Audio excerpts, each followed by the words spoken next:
আবারও নদী বাঁধের ভাঙন, আতঙ্কে দিন গুনছে কাকদ্বীপের হরেন্দ্রনগরের নদী এলাকার বাসিন্দারা।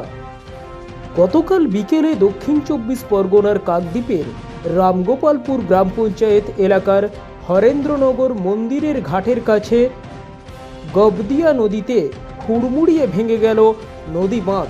নদী বাঁধে এখনও বিরাট অংশ ফাটল দেখা দিয়েছে। যে কোনো সময় সেই ফাটল অংশও ভেঙে নদীগর্ভে তলিয়ে যেতে পারে। গত বর্ষায় জরাজীর্ণ এই বাঁধ সংস্কার হয়নি ঠিকভাবে। রাতের এই ভাঙন ভাবিয়ে তুলেছে এলাকার মানুষদের। জোয়ারে ইতিমধ্যেই কিছুটা জল ঢোকা শুরু হয়েছে জমিতে ও স্থানীয় মানুষের বাড়ির উঠোনে। কিছু কিছু ঘরের দেয়ালও ফাটল ধরেছে। পুকুরের বাঁধ ভেঙে নদীতে চলে গেছে সমস্ত মাছ। বাঁধ এইভাবে থাকলে আগামী কোটালে জল ঢুকতে পারে বলে এলাকাবাসীর আশঙ্কা।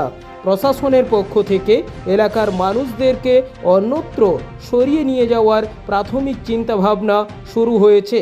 বিদ্যুতের খুঁটি থেকে আরম্ভ করে বড় বড় বোল্ডারগুলো সবই নদীগর্ভে তলিয়ে গেছে।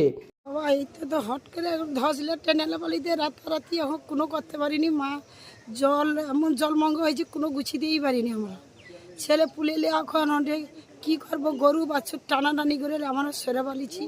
আইসে যখন দেখি তরঙ্গ, আমার ধান গাদা টাদা সমস্ত ব্যাগ জয় হয়েছে। এর আগে কি ফাটল হয়েছিল? না, কিছু হয়নি, হঠাৎ হয়েছে রাতারাতি। তারপরে পুকুরের মাছ আর হটে সমস্ত হাঁস মুরগি সব তো টেনে পালিছি। হঠাৎ হওয়ার জন্য কী করবো, এখন টাকা সকালে জীবন বাঁচাতে আমার সেরে পালিছি, করার কিছু নেই। আপনার নাম? আমার নাম সুমিত্রা পাল। হঠাৎ করেই বাঁধটা ধস নিয়ে নিয়েছে, গতদিনকার ধস নিয়েছে। আর তারপরে ছিল আজকে ভোর ৫টার সময় পুরোটা টেনে নিয়ে চলে গেছে। বহুত মানুষের ক্ষয়ক্ষতির পরিমাণ হয়েছে এখানটা। যারা আছে তাদের তো ঘরবাড়ি আর এক্সট্রা নাই যে কোথাও থাকবে গিয়ে।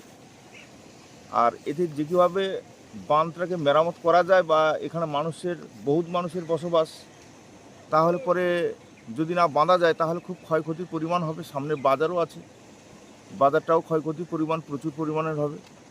এখন বর্তমান কোনো আধিকারিক দল আসছে না। এখন খবর পেয়েছি কালকে এসেছিল আমাদের অঞ্চল অফিস থেকে, আমাদের প্রধান সাহেব এসেছিলেন এবং সভাপতি এসেছিলেন পঞ্চায়েত সমিতি, দেখে গেছে। এখন পর্যন্ত কোনো সুরাও হয়নি। লোকজন কাজ করছে। লোকজন কাজ করলে কী হবে, এখানে বস্তা দিলে তো আর বস্তা থাকবে না, নতুন করে কিছু ব্যবস্থা নিতে হবে। এখন পরিকল্পনা কোনো কিছু দেখতে পাচ্ছি না এই মুহূর্তে। এখন যে জোয়ার উঠছে, জোয়ার উঠে যাওয়ার পরে যে ভাটা ধরবে, আরও বৃহৎ আকার ধারণ করবে এই নদী বাঁধ। এটা নদীটার নাম হচ্ছে গোবদে নদী। সেই নদীতে এরকমভাবে ভাঙ আরও আছে। আপনার নাম? আমার নাম হরেন কামিলা।